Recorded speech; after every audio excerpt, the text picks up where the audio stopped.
Hi everyone, welcome back to Tallulah Talks. It is Wednesday, which means it is time for Killer Wednesday. I'm really excited about this one. So this story today is about a woman called Candy Montgomery and how in the late 70s she killed her best friend Betty Gore. What a name, eh? Betty Gore. Oh.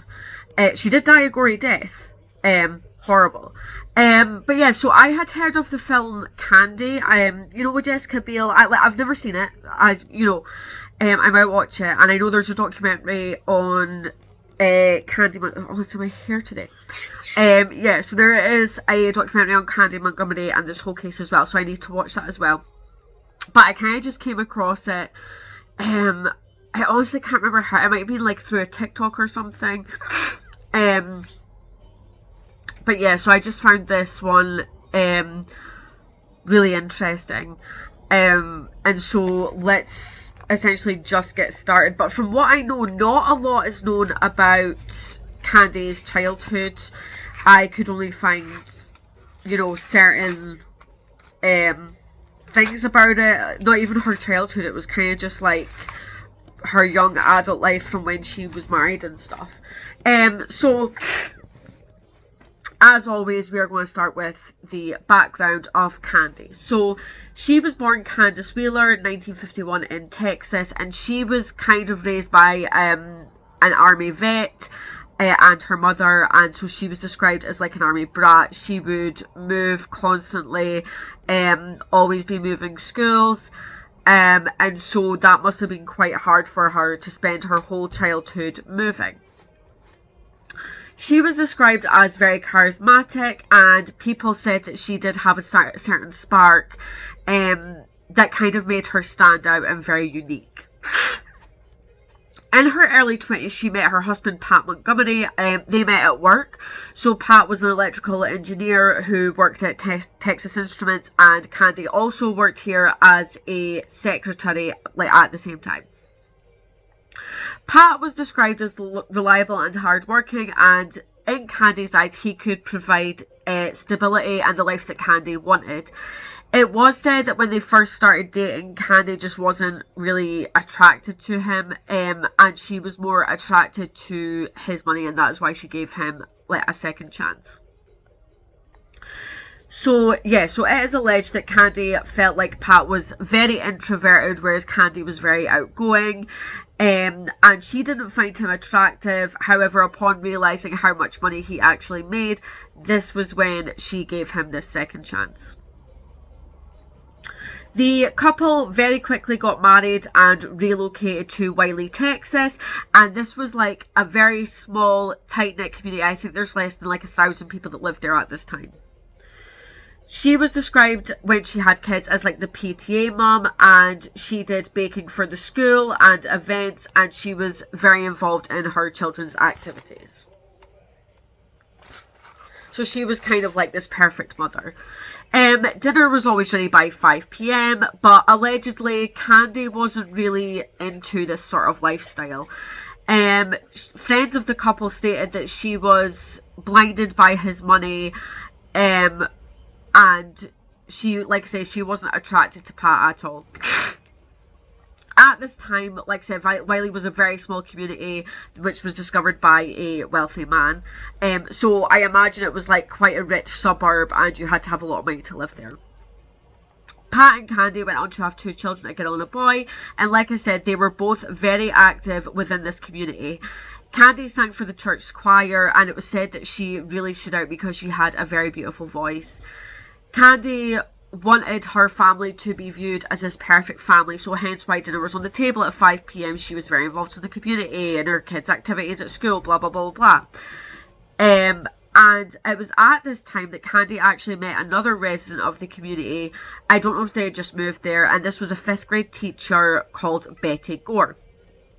The women met at church, and they actually both sang in the choir, and they became very close. Their daughters, Jenny and Alyssa, became good friends, and this caused the women to then develop quite a close friendship. They shared everything with each other within their lives, And again, they were both very active in their children's lives and within the community. And like Candy, Betty was married to a man called Alan Gore. And Alan and Candy would kind of cross paths at gatherings, but Alan actually worked away a lot for his job. Both couples did form some sort of friendship, and Betty actually confided in Candy that she despised that her husband was away so much with his job. She unfortunately struggled with loneliness and isolation, and she often called Alan on these business trips and kind of like begged him to come home, begged him not to go on these trips. And it was also said that at this time she was also suffering from postpartum depression. The travelling then caused this postpartum to unfortunately get worse because she was alone all the time. However, she knew that she could always rely on her church friends and on Candy. When Alan was home from one of his trips, he ran into Candy at like a church organised event volleyball game, and they eventually began an affair. The two flirted, and after a few weeks, this was when the affair began. This was around 1978. And at this time, Gore was actually pregnant with her second child. The couple, Candy and Alan, met regularly at a motel in Richardson. However, this did come to a very abrupt end after the birth of their daughter, Bethany Gore. So moving on to the crime, so this was nearly like a year later. June 13th, 1980, Alan was away from for work, and his daughter Alyssa was actually at Candy's house at this time to give Betty and her baby time together for, like, you know, to try and bond. Candy then went to Gore's home at this time because she needed to get a swimsuit for Alyssa, and this was when it was said that all hell broke loose. And according to reports that were, conducted by journalists, Gore actually confronted Candy because she had found out about the affair, and she said, quote, "Candy, are you having an affair with Alan?" end quote. This was when, obviously we don't really know what happened because there's different versions, but according to Candy, she said that Gore attacked her with an axe, and somehow Candy got this axe off her, and she then later used this to defend herself. However, she hit Gore with this axe a number of 41 different times. So to me, that's not defense.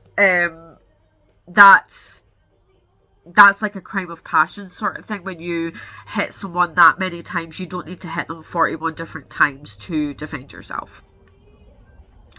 The injuries were mainly to Betty's face. Her torso, arms and legs were also very, very mutilated at this point.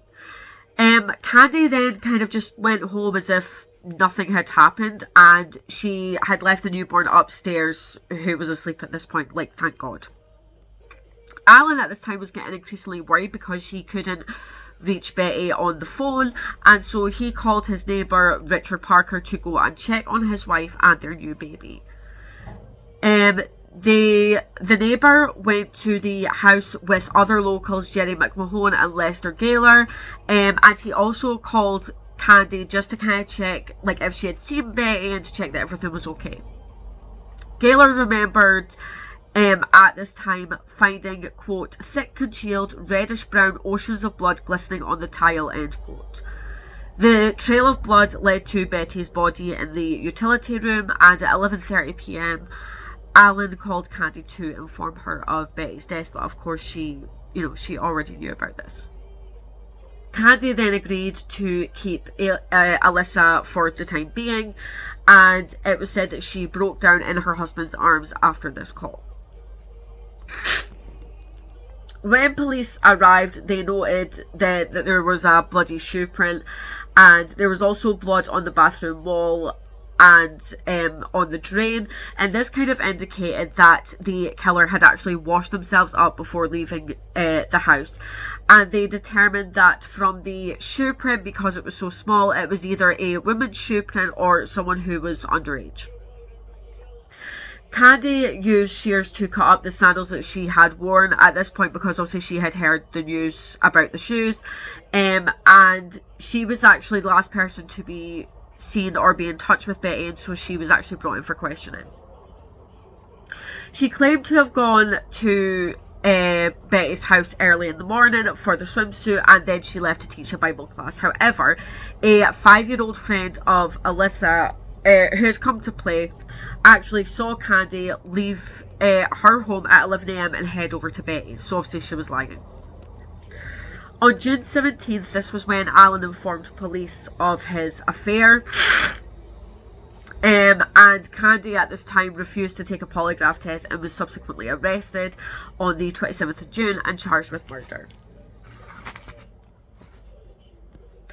It was noted that during questioning she had cuts on her toes and bruises on her head when changing into the prison uniform. Her trial began at Collin County Court October of the same year, and this lasted 8 days. The defence, Dan Crowder, argued that Candy killed Betty in self-defence, and Gore had actually originally hit Candy with the axe first, after Candy had kind of admitted that the affair had gone on. Psychiatrist Fred Faison, however, claimed that Candy had blacked out during this murder, and she was triggered by some sort of trauma from... It was something to do with she was being told not to do something or to be quiet or something. But basically, Candy was put under hypnosis, and this led her to recall that her mum would shush her as a child. And as Betty was dying, she recalled saying this to Betty as she was dying. Like, that's kind of weird. A jury of 9 women and 3 men deliberated for 3 hours, and they actually acquitted Candy of the murder on October 30th, 1989.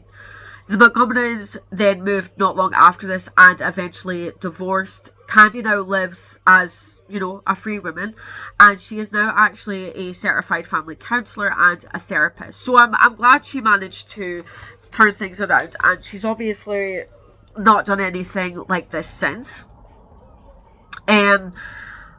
I can understand if she blacked out and if something triggered like a trauma response, because that's obviously part of PTSD from your childhood, and because we don't actually know much about Candy's childhood, something obviously did trigger this response, and she completely, allegedly, blacked out during the attack on Betty, and then she just remembered shushing her. So, in terms of coming from like childhood trauma, that could be one of the reasons that she just completely blacked out and, this whole thing happened. Or it might have been, allegedly if Betty had attacked her, she might have used it in defence. We're obviously not entirely sure because you've only got like her side of the story. And it is very surprising that she was acquitted, because they obviously kind of went for, it's called like an insanity defence, when you kind of bring up mental health or psychological trauma, and that is very, very hard to prove in these sort of cases, especially when she was acquitted and just completely went free. Usually in these cases, the accused would either, the defence wouldn't work out, or they would go to a mental health facility. I'm actually, obviously in ways it was a very horrible, heated, passionate crime, but on the other hand, she's now helping people. But let me know what you think. If you've watched the documentary, let me know, because I'm going to actually have to watch that now. And I won't be here now until the 22nd of July, because I'm going away on holiday.